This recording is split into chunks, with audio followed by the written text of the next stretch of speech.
రక్షణ గడియ.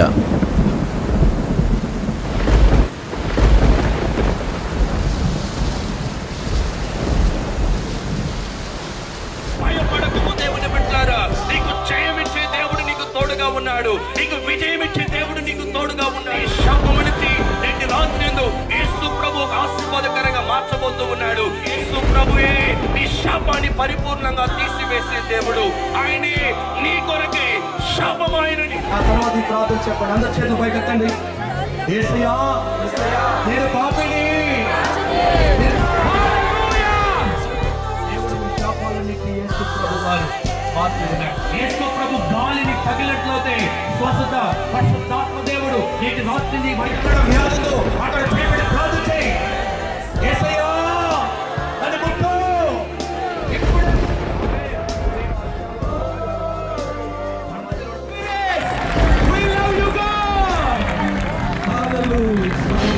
Our address: Pastor Ernest Tatapudi, Manor Jubilee Branch Church, Daba Gardens, Edarpalli Bridge, Amalapuram 533201, Andhra Pradesh. Our phone numbers: 9963332190.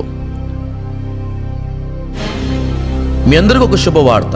Manner Jubilee branch church, డాబా gardens, ఏదర్పల్లి వంతున Amalapuram అందు ప్రతి వారము 2 ఆరాధనలు జరుగుతూ ఉన్నాయి. మొదటి ఆరాధన 7 గంటలకి, రెండో ఆరాధన 10 గంటలకి.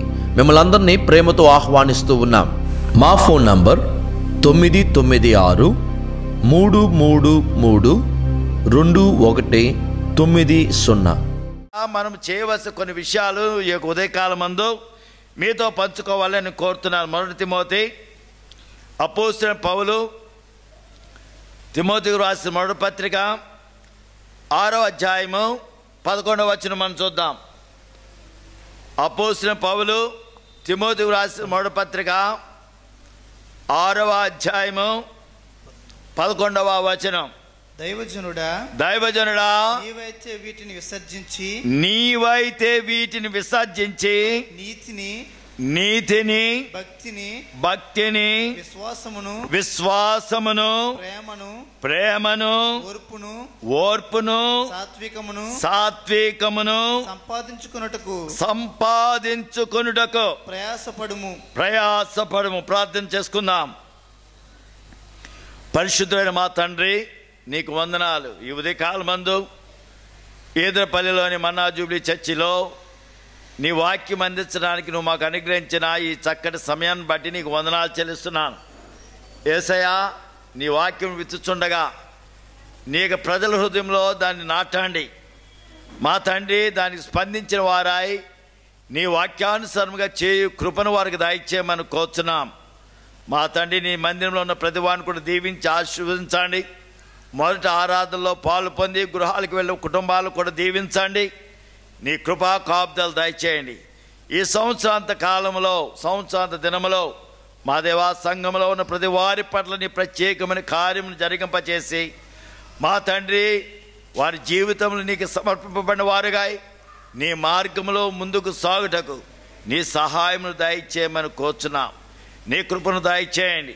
నీ మేలుతో నింపండి, కరుణించి కృప చూపించమని యేసు దివ్య నామమున అడుగుచున్నాము తండ్రి, ఆమేన్. తిమోతి దైవ సేవకుడిగా తన జీవితాన్ని దేవునికి సమర్పించిన వాడు. అపోస్తలుడైన పౌలు తిమోతికి గురువు గారు, ఆత్మీయ జీవితంలో నడిపించిన దైవజనుడు. ఆ యొక్క దైవజనుడు తన శిష్యుడైన తిమోతికి చెబుతూ, నీవు దేని యందు మనసు పెట్టాలో,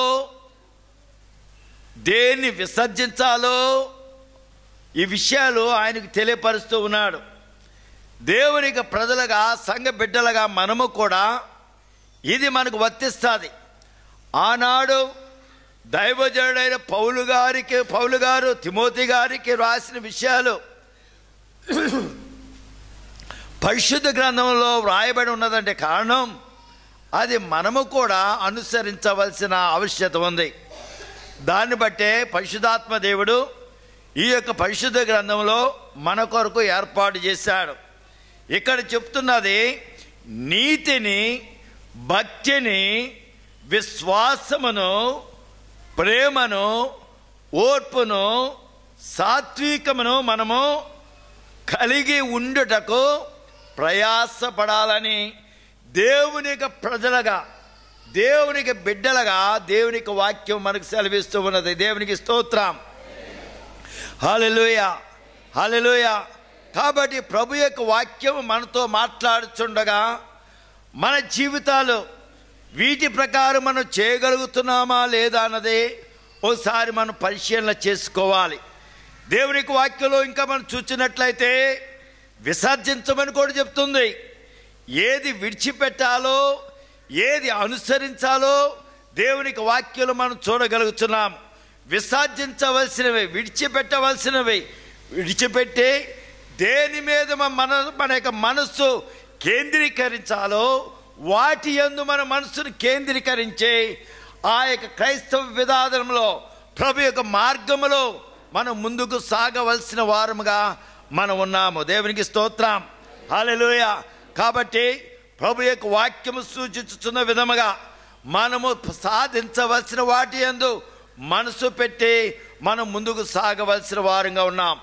మనకి ఎప్పుడు కూడా మనసు ఎలాగుంటుందంటే చదువుకునే వాళ్ళకు ఇంకా బాగా చదవాలి అని మనసు ఉంటుంది. అంటే అందరికీ ఉండదులేండి. కొంతమందికి చదివేందుకు శ్రద్ధ ఉండదు. మానేద్దాం స్కూలు అనుకునే వాళ్ళు కొంతమంది ఉంటారు.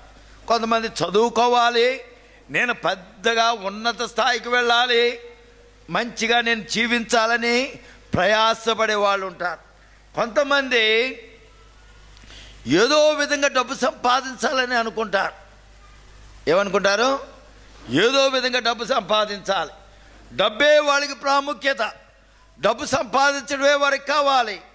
కొంతమంది ఉద్యోగాల్లో పదవి, ఉన్నత పదవిలోనికి ఇంకా సాగాలని దాని కొరకు ప్రయాసపడుతూ ఉంటారు. డబ్బు సంపాదించడం తప్పని నేను అనలేదు. అయితే ఆ డబ్బు ఎలా ఉండాలంటే నీతికరమైన డబ్బుగా మనకున్నప్పుడు అది మనకు ఆశీర్వాదం. మన ఉద్యోగాలు, మనకు అనుగ్రహించిన వనరులు అది దేవునికి నామానికి మహిమ తెచ్చేదిగా ఉన్నట్లయితే అది మనకు దీవెనకరంగా అది ఉంటుంది. దేవునికి స్తోత్రం. హల్లెలూయా. 6వ వచనం నుండి మనం చదువుకుందాం. సంతుష్టి సహితమైన దైవభక్తి గొప్ప లాభసాధమై ఉన్నది. మనం ఈ లోకములోనికి ఏమీ తేలేదు, మనం ఈ లోకములోనికి ఏమీ తేలేదు, దీనిలో నుండి ఏమీ తీసుకుని పోలేం. ఇది బాగా గమనించాలి. మనం ఏ విధంగా పుట్టామో ఉట్టి చేతులతో వస్తాం, ఏమి ఉండదు, ఆఖరికి అలాగే వెళ్ళిపోతాం, మట్టిలో కలిసిపోతాం మనం అంతా కూడా. చదవయ్యా. అన్న వస్త్రములు గలవారమై ఉండి వాటితో తృప్తి పొందుచు ధనవంతులగుటకు అపేక్షించువారు ధనం సంపాదించడమే గురిగా పెట్టుకొని అదే మార్గంలో వెళ్తే, అదే మనసు పెట్టి ఉన్నట్లయితే, ఇంకా వేరే తలంపు లేకున్న వారిగా మీరు ఉన్నట్లయితే ఏమవుతుందంట? ఏమవుతుంది? శోధనలోను, ఉరిలోను అవివేకయుక్తములను హానికరములైన అనేక దురాలోచనలోను ఇది పడతారంట. అదే గురిగా పెట్టుకుంటే. అంటే అన్నపానాలు పెట్టుకున్నాం కాబట్టి డబ్బులు కావాలా వద్దా? కావాలా వద్దా? కావాలి కదా. కాఫీ తాగాలన్నా, టిఫిన్ తినాలన్నా ఊరుకుని వస్తుందా అని డబ్బు కావాలి మన భోజనానికి, మన కడుపు నిండుకోవడానికి. అదేవిధంగా వాటి గురించి ప్రయాసపడండి. మీకు ఏది అవసరమో దాని గురించి ప్రయాసపడండి. మీకు ఇల్లు కావాలి కదా, ఇల్లు కోసం ప్రయాసపడండి. అయితే నీ యొక్క అవస్థతకు మించిన దురాశ పెట్టుకొని ఏదో కొనేసుకోవడానికి ప్రయత్నం చేస్తే అది మంచిది కాదు. దురాశ వల్ల కలిగేది ప్రయోజనం మనకు ఏముంటుంది? దుఃఖం. అది ఉరి. అది ఏ మార్గంలో తీసుకెళ్తుందో మనకు తెలీదు. కాబట్టి అపోస్తలుడు పౌలు తన శిష్యుడు చెప్తున్నాడు, జాగ్రత్త బాబు, డబ్బు సంపాదనే నువ్వు ధ్యేయంగా పెట్టుకొని ముందుకు సాగుతావేమో, వాటి గురించి నువ్వు మనసు పెట్టుకోవద్దు. అవిది కాదు నువ్వు ప్రాముఖ్యం. నీకు అన్నం కావాలి, వస్త్రం కావాలి, వీటి గురించి ప్రయాసపడు, తప్పేమీ లేదు. దేవుడు నీకు కలిగిన దానిలో నమ్మకత్వం కలిగి నిన్ను ఆశీర్వదించిన కొలది దేవుడు నిన్ను ఆశీర్వదించి వర్ధిల్ల చేస్తూ ఉంటాడు. దేవునికి స్తోత్రం. హల్లెలూయా, హల్లెలూయా.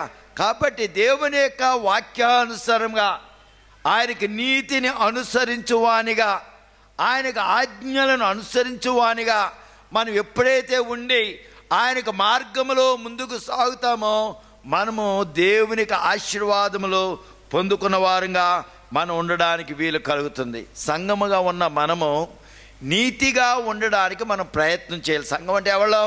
మనమే. మనమందరం కూడా, పాస్టర్ గారేంటి, మీరేంటి, నేనేంటి, అందరం కూడా ఎలా ఉండాలంటే నీతికరముగా దేవుని కొరకు జీవించడం మనం నేర్చుకోవాలి.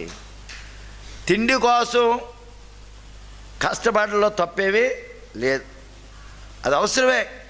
నీతియుక్తంగా మనం ఆ పనులన్నీ కూడా చేస్తూ మన జీవితాలు దేవునికి మహిమ తెచ్చేదిగా ఉండినట్లుగా మనము ప్రార్థన చేయాలి. ఆ విధంగా నడుచుకోవడానికి సమర్పించుకున్న వారమై మనం ప్రభులో ముందుకు సాగవలసిన వారు ఉన్నాము. దేవునికి స్తోత్రం. హల్లెలూయా. నీతి అంటే ఏంటో దేవునికి వాక్యంలో కాక మనం చూసినట్లయితే చాలా విషయాలు మనం చూడగలం. నీతి అంటే తిన్నని మార్గం, వంకర మార్గాల్లో పోకుండా, వంకర మార్గాల్లో పోకుండా తిన్నని మార్గముగా మనం చూడవచ్చు. నీతి అంటే దేవునికి మార్గములో, దేవుడు చూపించిన విధానములో, దేవునికి పద్ధతుల్లో నడవడం అని మనం చెప్పవచ్చు. నీతి అంటే విశ్వాస మార్గములో, విశ్వాసం అంటే నమ్మకం.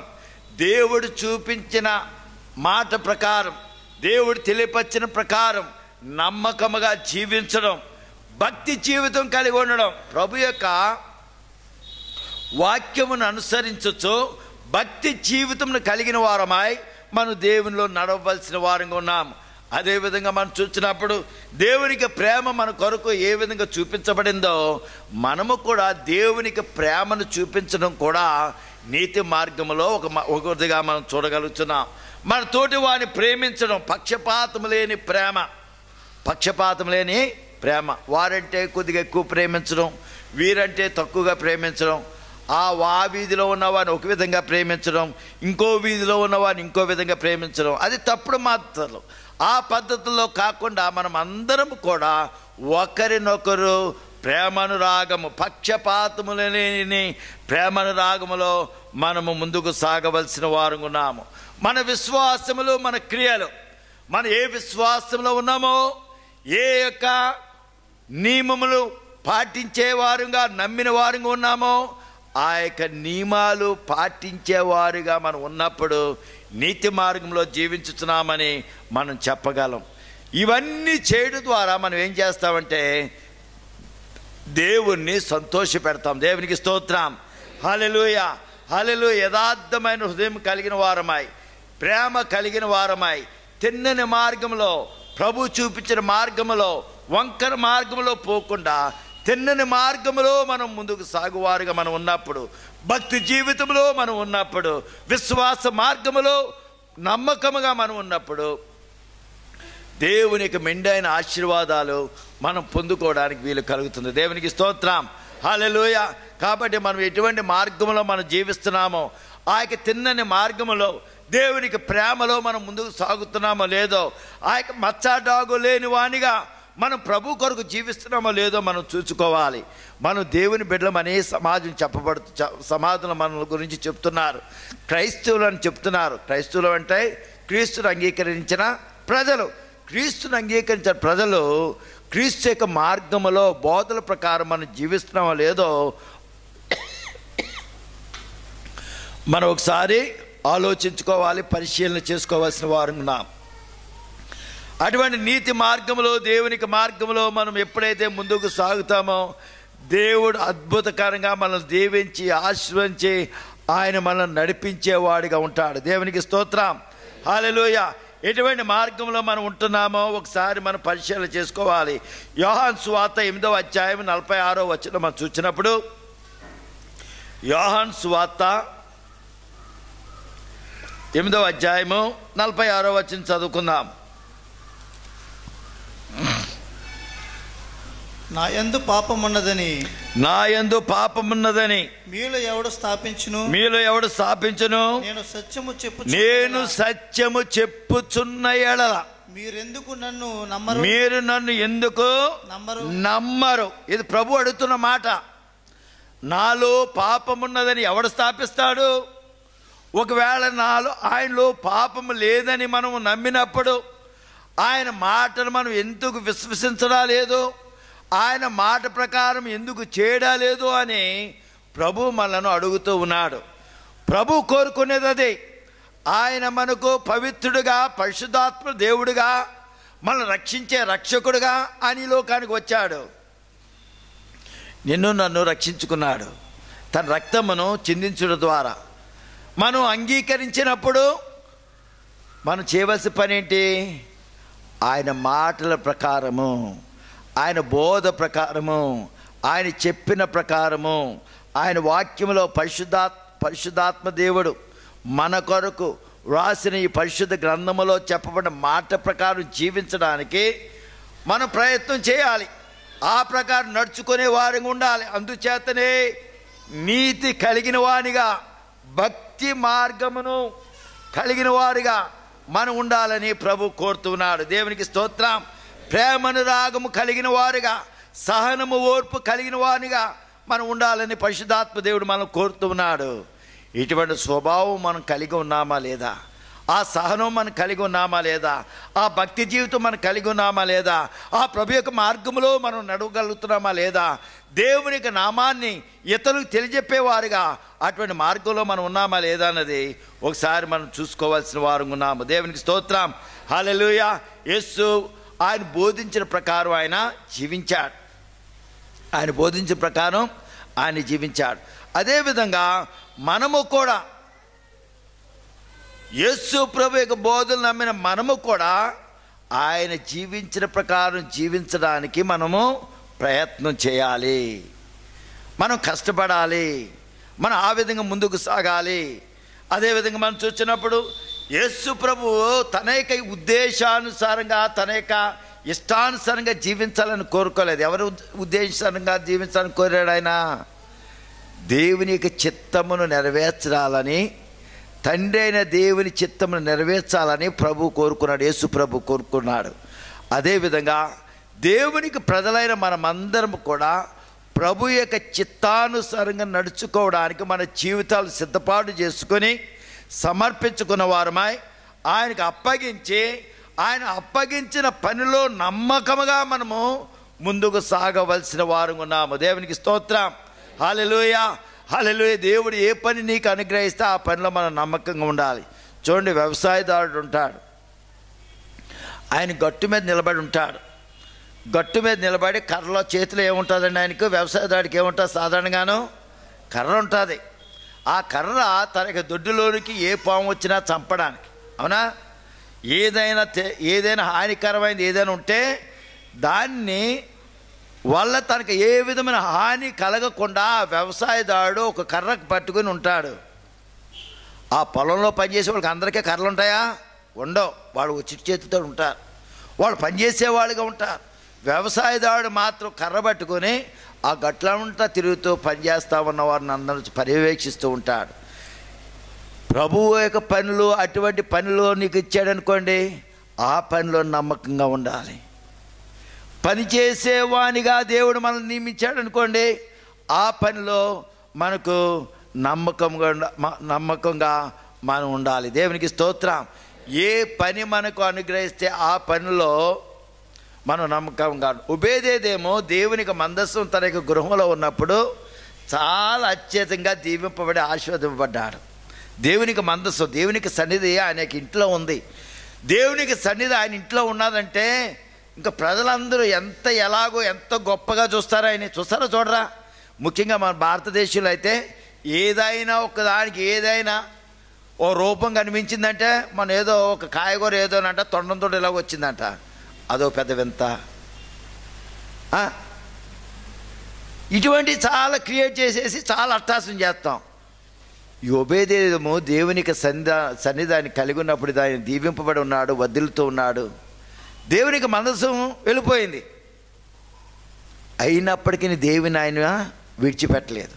ఆయన చరిత్రగాక మీరు చూసినప్పుడు తర్వాత ఆయన గురించి చెప్పబడిందంటే మందిర ద్వారపాలకుడుగా ఒబేదేదేమో ఉన్నట్టుగా మనం దేవునికి వాక్యాలు మనం చూడగలుగుతున్నాం. అంటే ద్వారపాలకుడు అంటే లోపలికి ఎవరు రానివ్వాలో ఎవరు పంపించాలో చూసేవాడు. ఇంత దేవునికి సన్నిధి కలిగిన వ్యక్తి, దేవుని వల్ల ఆశీర్వదింపబడిన వ్యక్తి దేవుని సేవ కొరకు వచ్చినప్పటికీ ఏ పని దొరికితే ఆ పని చేయడానికి తాను సమర్పించుకున్నాడు. దేవునికి స్తోత్రం.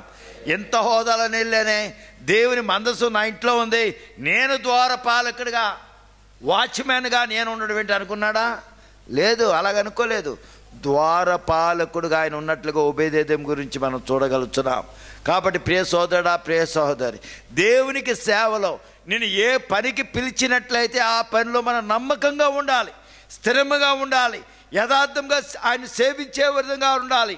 మనం ఎప్పుడైతే ఆ విధమైన సమర్పణ కలిగిన వారుగా మనం ఉంటామో, నీతియుక్తంగా మనం దేవుని ఆరాధించడానికి, నీతియుక్తంగా మన యొక్క హస్తంలో ఆయన వైపు చూపించడానికి, ఆయన స్తుతియాగం చెల్లించు వారిగా ఉండడానికి మనకు వీలు కలుగుతుంది. దేవునికి స్తోత్రం.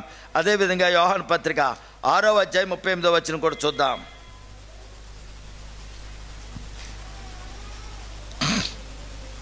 నా ఇష్టము నెరవేర్చుకున్నట్టుకు నేను రాలేదు,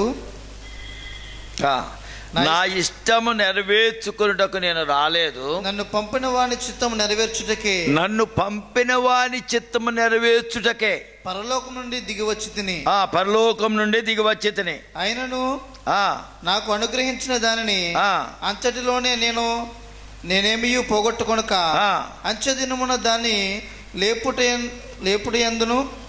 లేపుడయే నన్ను పంపివాని చిత్తమై ఉన్నది. దేవునికి స్తోత్రం. హల్లెలూయా. ఇక్కడ ప్రభు చెప్తున్నాడు, ఆయన నాకు అనుగ్రహించిన దాని అంతటిలో నేనేమీ పోగొట్టుకొనక కాదు, నా ఇష్టమును నెరవేర్చుకొనుటకు నేను రాలేదు. ప్రభు చెప్తున్న మాట. యేసయ్యకు ఆయన ఇష్టానుసారంగా పోవడానికి, ఆయనకి ఏదో కొన్ని గోల్స్ పెట్టుకుని ఆయన వెళ్ళిపోవడానికి అనుకోలేదు. ఆయన వచ్చింది దేవుని వల్ల నేను పంపబడ్డానని గ్రహింపు కలిగిన వాడాయి. ఆ యొక్క దేవుని యొక్క చిత్తమును నెరవేర్చుటయే నా యొక్క ప్రధాన లక్ష్యము, గురి అని ఆయన ఈ మాటలు చెప్తున్నాడు. నా ఇష్టము నెరవేర్చుకున్నటకు నేను రాలేదు. దేవునికి స్తోత్రం. నన్ను పంపిన వాని చిత్తము నెరవేర్చుటకే పరలోకము నుండి నేను దిగి వచ్చాను. దేవునికి స్తోత్రం. హల్లెలూయా. ప్రియ సోదరుడా, ప్రియ సహోదరి, దేవుని బిడ్డలుగా ఉంటున్న మనము ఎవరి యొక్క చిత్తాన్ని మనం నెరవేర్చుతున్నాం. ప్రభు చెప్తున్నది ఏంటంటే, దేవుని యొక్క పరమ తండ్రి యొక్క చిత్తాన్ని నెరవేర్చడానికి నేను పరలోకా నుండి నేను ఈ భూలోకానికి వచ్చాను అని చెప్తున్నాడు. ప్రభు బిడ్డలుగా, క్రైస్తవులుగా చెప్పబడుతున్న మనము ఎవరి యొక్క ఆలోచనల్లో మనం నడుస్తున్నాము, ఎవరి యొక్క మాట ప్రకారం మనం జీవిస్తున్నాము, ఎవరి యొక్క చిత్తమును నెరవేర్చే ప్రజలుగా ఉన్నాము, ఒకసారి మనము పరిశీలన చేసుకోవాల్సిన వారంగా మనం ఉన్నాం. మనము కూడా ఆ యొక్క ప్రభు యొక్క బోధలను అనుసరించచ్చు. మన జీవితంలో ఆయన నీతితో కూడిన వారుగా, నీతి కలిగిన వారిగా మనం ఉండాలి. దేవునికి చిత్తమును నెరవేర్చు వారిగా మనం ఉండాలి. ఆయన ప్రేమను మనము చూపిన వారుగా మనం ఉండాలి. ఆయన అప్పగించిన పనిని నమ్మకముగా చేయువారిగా మనం ఉండాలి. దేవునికి స్తోత్రం. హల్లెలూయా. ఏ విధంగా మనము దేవుని యొక్క సేవా పరిచర్యలో, ప్రభు యొక్క పనిలో మనకి బాధ్యతను నెరవేర్చగలుగుతున్నామో ఒకసారి మనం పరిశీలన చేసుకునే వారిగా మనం ఉండాలి. దేవునికి స్తోత్రం. హల్లెలూయా. అదేవిధంగా మనం చూసినప్పుడు మత్తయి సువార్త 5వ అధ్యాయము 20వ వచనం చూద్దాం.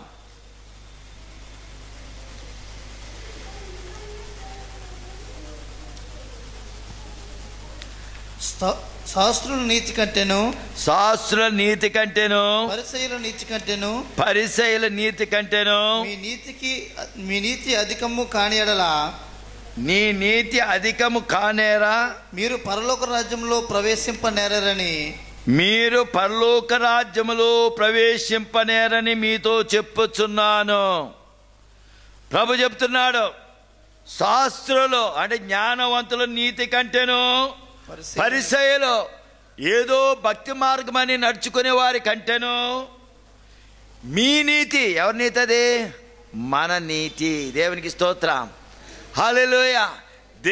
దేవుని యొక్క ప్రజలమని చెప్పబడుతున్న మనము లోకానుసారముగా పోయేవారిగా మనం ఉండకూడదని దేవుని యొక్క వాక్యం చాలా స్పష్టంగా చెప్తుంది. మీ నీతి వారి వలె కాకుండా మీ నీతి అధికముగా లేని ఎడలా ఎక్కడికి వెళ్ళరండి? ప్రభు హెచ్చరిస్తున్నాడు మనల్ని. ప్రభు హెచ్చరిస్తున్నాడు. ఆయన పేరు పెట్టబడిన మనము పవిత్రమైన జీవితం కలిగిన వారముగా, పరిశుద్ధమైన జీవితం కలిగిన వారిగా, నీతిని అనుసరించు వానిగా మనం ఉండకపోయినట్లయితే, ఆయన మార్గంలో మనం ఉండకపోయినట్లయితే ప్రభువు హెచ్చరిస్తున్నాడు, జాగ్రత్త, మీరు అనుకున్నట్లుగా పరలోక రాజ్యానికి మీరు వెళ్ళిపోరు. మీరు వారి కంటే అధికమైన నీతిని అనుసరించు ప్రజలుగా మీరు నా కొరకు ఉండాలి. ప్రభు మనల్ని హెచ్చరిస్తున్నాడు. మన మార్గాలు లోకస్తులు వెళ్ళే మార్గంలో మనం కూడా పోతున్నామా? లోకస్తులు చేసే పనులే మనం చేస్తున్నామా? లేకపోతే ప్రత్యేకింపబడిన ప్రజలుగా మనం మన యొక్క జీవితాన్ని దేవునికి సమర్పించుకున్న వారముగా, ప్రభు కొరకు మన జీవితాన్ని సమర్పించుకున్న వారముగా ప్రభులో మనం ముందుకు సాగుతున్నామా లేదా ఒకసారి మనము పరిశీలన చేసుకోవాల్సిన వారంగా ఉన్నాం. పరిశుద్ధ సన్నిధి కలిగిన వారంగా మనం ముందుకు సాగవలసిన వారంగా ఉన్నాం. అదేవిధంగా చూసినప్పుడు యోహాను సువార్త 16వ అధ్యాయము, యోహాను సువార్త 16వ అధ్యాయం 8వ వచనం చూద్దాం. ఆయన వచ్చి పాపమును గూర్చియు నీతిని గూర్చియు తీర్పును గూర్చియు లోకమునకు ఒప్పుకొనజేయును. ఆయన వచ్చాడు. ఆయన వచ్చి పాపను గూర్చి నీతి గురించి మనకు తెలియపరిచాడు. ఆయన పరిశుద్ధాత్మ దేవుడిగా నేడు మనతో ఉంటూ మనం నడిపిస్తూ ఉన్నాడు. దేవునికి స్తోత్రం, హల్లెలూయా, హల్లెలూయా. కాబట్టి నీతియుక్తంగా మనం మా జీవిత యాత్ర ఇంకా ముందుకు సాగాలంటే మనం చేయవలసిన పని ఏంటంటే పరిశుద్ధాత్మ దేవునికి మనం అప్పగించుకోవాలి. ప్రభు చెప్పాడు, నేను మీకు ఆదరణకర్తగా నేను మీతో ఉంటాను, సదాకాలం మీతో ఉంటాను. ఆ పరిశుద్ధాత్మ సన్నిధిని కలిగిన వారంగా మనం ఉన్నామా లేదా? ఆ పరిశుద్ధాత్మ యొక్క పరిశుద్ధాత్మ దేవుడు అనుగ్రహించే వరములు కలిగిన వారముగా మనం ప్రభు కొరకు, ఆయన కొరకు ఫలించేడు వారుగా ఉన్నామా లేదా మనము పరిశీలన చేసుకోవాల్సిన వారుగా మనం ఉన్నాము. దేవునికి స్తోత్రం, హల్లెలూయా. ఎటువంటి జీవితం కలిగిన వారుగా మనం ముందుకు సాగుతున్నామో ఒకసారి మనం ఆలోచించుకోవాలి. పరిశుద్ధాత్మ దేవుడిని మనం కలిగి ఉన్నట్లయితే, పరిశుద్ధాత్మ దేవుడు మన హృదయాల్లో నివసిస్తూ ఉన్నట్లయితే ఆ పరిశుద్ధాత్మ దేవుడు నిన్ను నడిపించేవాడుగా ఉంటాడు. దేవునికి స్తోత్రం. నిన్ను తొట్టిల్లకుండా కాపాడేవాడుగా ఉంటాడు. నిన్ను కాపాడేవాడిగా నిన్ను నడిపించేవాడిగా ఉంటాడు. ఆ పరిశుద్ధాత్మ సన్నిధిని కలిగిన వానిగా మనం దేవునిలో ముందుకు సాగవలసిన వారుగా ఉన్నాము. దేవుని బిడ్డలారా, మన జీవిత యాత్రలో మనం ఏ విధంగా ప్రభు కొరకు జీవిస్తున్నాం, ఆయన ఆశించుచున్నట్లుగా ఆయన మార్గములు, ఆయన నియమములను పాటించేవారుగా మనం ఉన్నామా? ఆయన నీతిని అనుసరిస్తున్నామా? దేవునికి వాక్యాన్ని అసలు మనం చదివేవారుగా ఉన్నామా? దేవుని వాక్యం చదివినప్పుడే ఆయనకు ఉద్దేశాలు ఏంటో మనం తెలుసుకోవడానికి వీలు కలుగుతుంది. అంతే కదండి. నేను నా కూతురికి ఒక ఉత్తరం రాశాను అనుకోండి. నా కూతురికి ఉత్తరం రాసినప్పుడు నా కూతురు ఉత్తరం రాశారని సంతోషించి సంకలం వాయించుకొని బైబిల్లో భద్రంగా దాచుకుంటే నేనేం రాశానో తెలుస్తుందా? తెలియదు.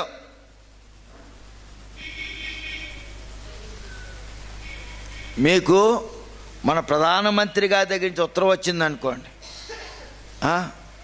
లేదా మన విశ్వరూపు గారి దగ్గర నుంచి, మంత్రి గారి దగ్గర నుంచి ఉత్తరం వచ్చిందనుకోండి. ఉత్తరం వస్తే మంత్రి గారి దగ్గర నుంచి ఉత్తరం వచ్చి అబ్బో నాకు ఉత్తరం వచ్చిందంటే సరిపోతుందా? నువ్వు పెట్టిలో పెడితే ఏమైనా వస్తుందా? ఆ ఉత్తరాన్ని చదివినప్పుడే ఆ ఉత్తరంలో ఏముందో తెలుస్తుంది. అదేవిధంగా దేవుని యొక్క వాక్యం పరిశుద్ధాత్మ దేవుడు మన కొరకు సిద్ధపాటు చేసిన ఆయన యొక్క మాటలు మనకు ఇచ్చిన మాటలు అవి. ఆ యొక్క మాటలు మనం తెలుసుకోవాలంటే దేవునికి వాక్యాన్ని చదవాలి.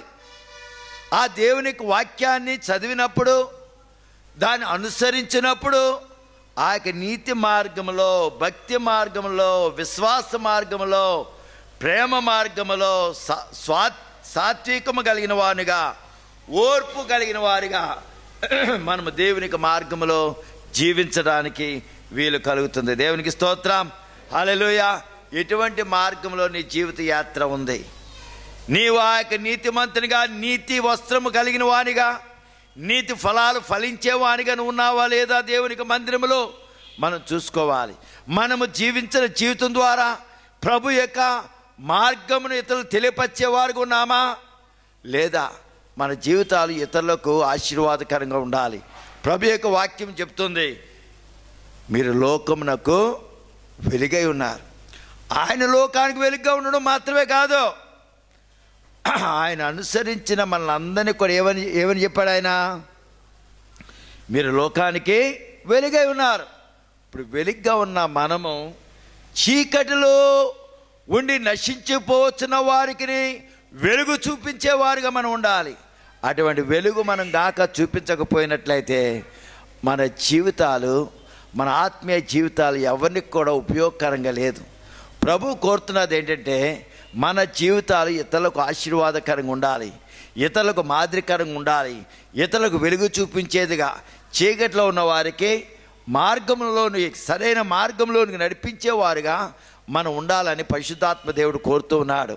నీ క్రైస్తవ జీవితంలో, విశ్వాస యాత్రల్లో ప్రభు కొరకు ఎటువంటి జీవితం కలిగిన వారిగా ఉన్నావో, దేవునికి వాక్యం సెలవిచ్చిన ప్రకారం నీతియుక్తంగా జీవించచ్చు, ఆయన మీద నీ మనసును కేంద్రీకరించి ఆయన వాక్యానుసారంగా జీవించడానికి నువ్వు ముందుకు సాగుతున్నావో లేదో మనం ఆత్మ పరిశీలన చేసుకోవాల్సిన వారు ఉన్నాం. ఎందుచేతనంటే వాక్యం సెలవిస్తుంది, ఆ నీతి ప్రకారం మనం జీవించకపోయినట్లయితే, లోకస్తులు పోయే మార్గంలో మనం వెళ్ళినట్లయితే మనం ఆశించిన విధంగా ఆ పరలోక రాజ్య వారసులుగా మనం ఉండలేమని పరిశుద్ధాత్మ దేవుడు మనం హెచ్చరిస్తూ ఉన్నాడు. కాబట్టి దేవునికి వాక్యానుసారంగా చేయువారిగా మనం ఉండడానికి మన హృదయాలు మనం సమర్పించుకోవాలి. ఎప్పటికప్పుడు మనము పవిత్రపరచబడిన వారిగా మనం ముందుకు సాగవలసిన వారుగా ఉన్నాం. అయ్యా, ఒకసారి రక్షణ పొందుకుంటే ఇంకా మళ్ళా మనం ఒప్పుకోవాలా, మన తప్పులు ఒప్పుకోవాలా అనుకుంటారు. ప్రభు చెప్తున్నాడు, ఉదక స్నానము చేయబడిన వారుగా. అంటే స్నానం చేసిన వాడు మళ్ళా ఎలాగైతే స్నానం చేయబడి పవిత్రపరచబడుతూ ఉంటారో ఆ విధంగా మనకు నీతి మాలిన్యము నుండి, అనీతి మాలిన్యము నుండి మనం కడగబడిన వారిగా ఉండాలని కోరుతూ ఉంటారు. చూడండి, ఈ బట్టలు నేను వేసుకున్నాను, మీరు ఆ బట్టలు వేసుకున్నారు, బాగానే ఉన్నాయి. ఎప్పుడు అయ్యే వాడతామా? మనం ఏం చేస్తాం? చాకలికి వేస్తాం, ఉతకుండా అయ్యే వేసుకోం కదా. అది మళ్ళా వాడాలంటే అవి శుభ్రం చేసుకుంటాం, కడుక్కుంటాం, ఉతుక్కుంటాం. అదేవిధంగా ప్రభు కూడా కోరేది ఏంటంటే, నా పేరు పెట్టబడిన నా జనులు. ఎవరి జనులు అండి? ఎవరి జనులు?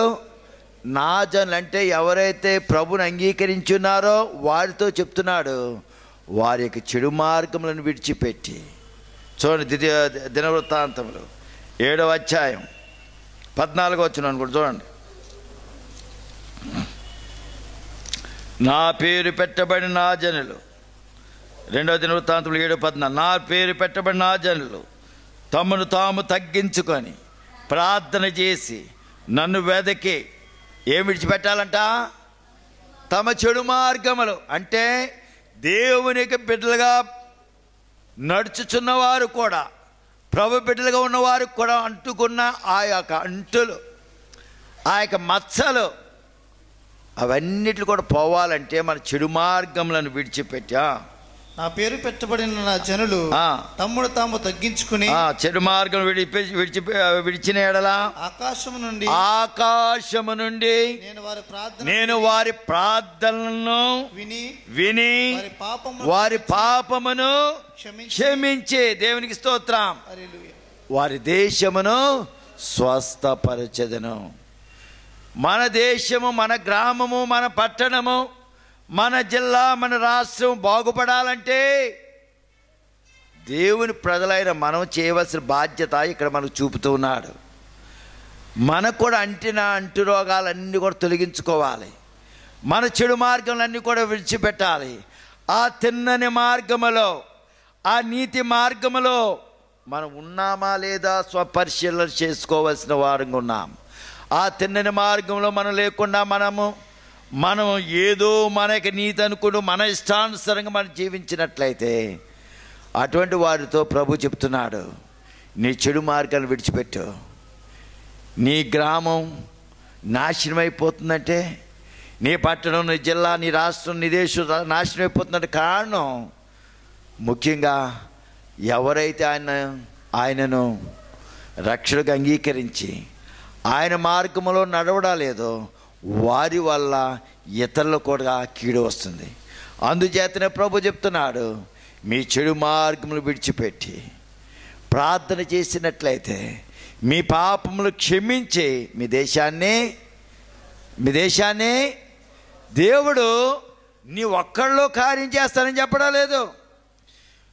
నీతిమంతునిగా నువ్వు చేసిన ప్రార్థన వల్ల నీ గ్రామానికి క్షేమం కలుగుతుంది, నీ సంఘములో ఉన్న వారికి క్షేమం కలుగుతుంది, నీ కుటుంబంలో ఉన్న వారికి క్షేమం కలుగుతుంది.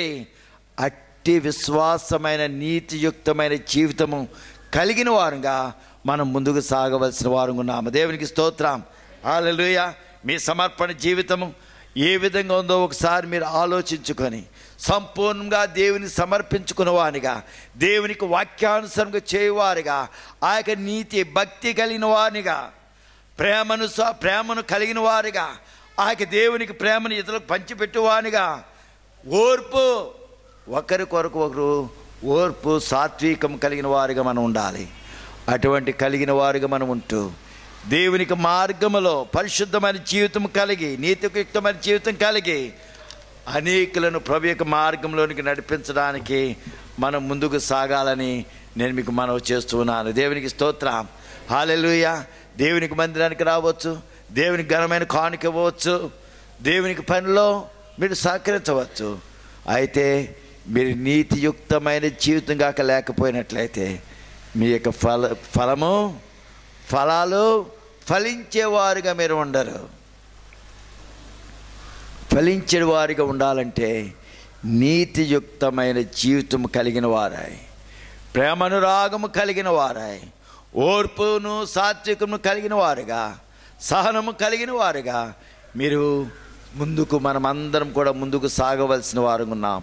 ఎప్పుడైతే అటువంటి నిబంధన కలిగిన వారిగా మనం ప్రభు కొరకు జీవిస్తామో మన జీవితాలు ఆయన చెప్పినట్లుగానే లోకమునకు వెలుగుగా మనం ఉండడానికి, ఆ యొక్క వెలుగు వల్ల చీకట్లో ఉన్నవారు ప్రభు యొక్క మార్గంలోనికి రావడానికి వీలు కలుగుతుంది.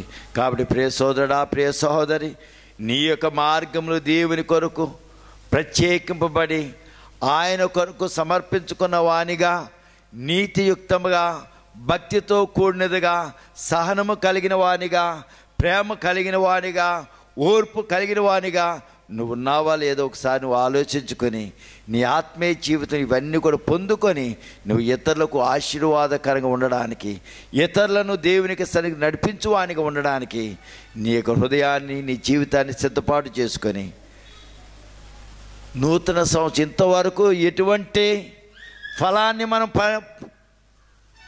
ఫలము కలిగి ఉండకపోయినప్పటికీ రాబోతున్న కాలంలో, రాబోతున్న నూతన సంవత్సరం ప్రభువా నేను ఫలభరితంగా ఉండాలి,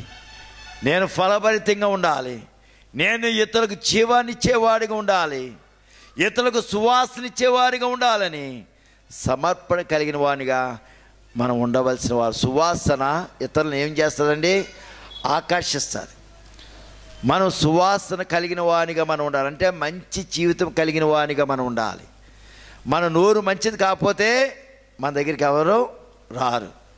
మన క్రియలు మంచిది కాకపోయినట్లయితే మన దగ్గరికి ఎవరు రారు. అయితే మనము ప్రభు చెప్తున్నది సువాసన వెదజల్లువానిగా మనం ఉండాలి. సువాసన ఇతరులను ఆకర్షిస్తుంది. తర్వాత ఫలం ఫలించేవారిగా మనం ఉండాలి. ఫలం వల్ల ఏమొస్తుంది?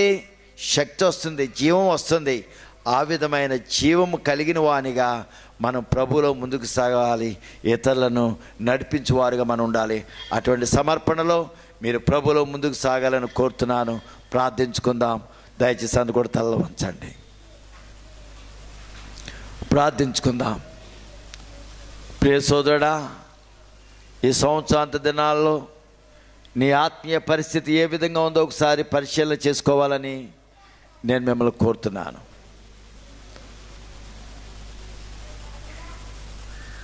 ఇంతవరకు నీ జీవిత గమ్యం ఏది గురిగా పెట్టుకుని నువ్వు జీవించావు? నీ యొక్క గురి, ప్రథమ స్థానము దేవునికి ఇవ్వవలసినది ఇవ్వకుండా ఉన్నట్లయితే ప్రభు చూపిన మార్గం నుండి నువ్వు తప్పిపోతున్నావని నువ్వు గమనించాలి. ప్రభు చూపిన మార్గములో మనం ముందుకు సాగవలసిన వారంగా ఉన్నాము.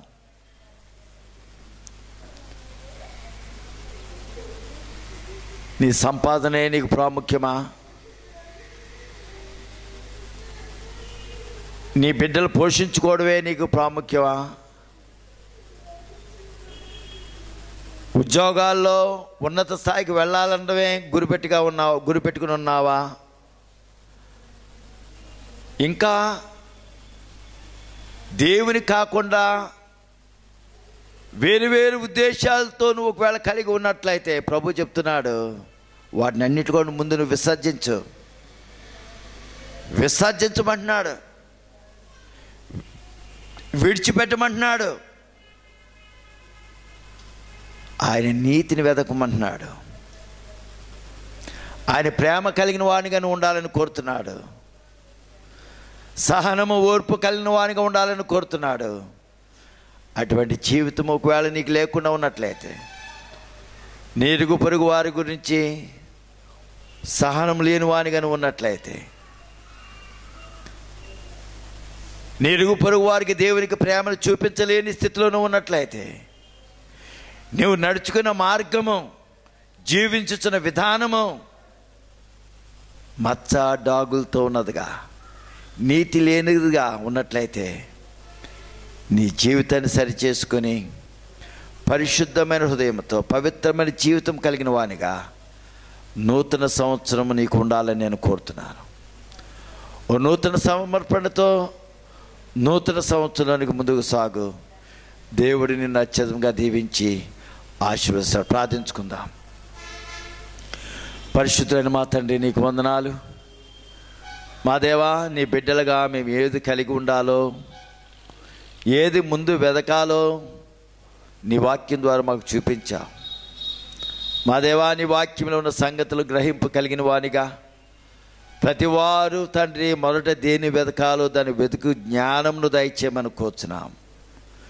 నువ్వు చెప్పావు ప్రభు, మొదట నా నీతిని నా రాజ్యమును వెదకమన్నావు, తర్వాత సమస్తమును నువ్వు ఇస్తానన్నావు ప్రభువా. అటువంటి బిడ్డలుగా ఇక్కడ ఉన్న ప్రతి వారు మొదట నీ నీతిని నీ రాజ్యమును వెదకువారుగా ఉంటూ, వారి తర్వాత నీ యొక్క వాగ్దాన ప్రకారం సమస్తమును వారు ఆశించినవన్నీ కూడా వారు పొందుకునే కృప వారికి దయచేయండి. ఈ సంఘమును ఇంకా దీవించండి, ఆశీర్వదించండి, అనేకులకు ఆశీర్వాదకరంగా చేయండి. యేసురాజా, మా తండ్రి నీ నామాన్ని మహింపచ్చే సంఘముగా ఈ ప్రాంతానికి ఒక గొప్ప తండ్రి ప్రకాశవంతమైన జీవితము, వెలుగు కలిగినదిగా ఉండగలటకు నీ సహాయం దయచేయమని కోరుచున్నాం. నీ కనికరం చూపించండి.